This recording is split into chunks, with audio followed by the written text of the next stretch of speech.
بسم اللہ الرحمن الرحیم۔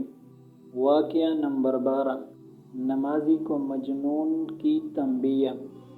ایک دفعہ ایک آدمی نماز پڑھ رہا تھا، مجنون لیلی کی محبت میں غرق تھا۔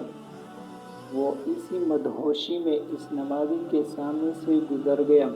اس نمازی نے نماز مکمل کرنے کے بعد مجنون کو پکڑ لیا، کہنے لگا، تو نے میری نماز خراب کر دی، یہ میرے سامنے سے گزر گیا، تجھے نظر نہیں آیا؟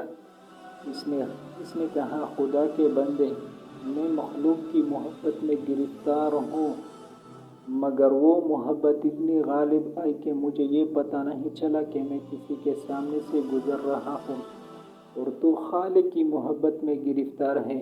یہ نماز پڑھ رہا تھا، تجھے اپنے سامنے سے جانے والوں کا پتہ چل رہا تھا۔ مجھ کو نہ اپنا ہوش نہ دنیا کا ہوش ہے، بیٹھا ہوں مست ہوں کہ تمہارے جمال میں۔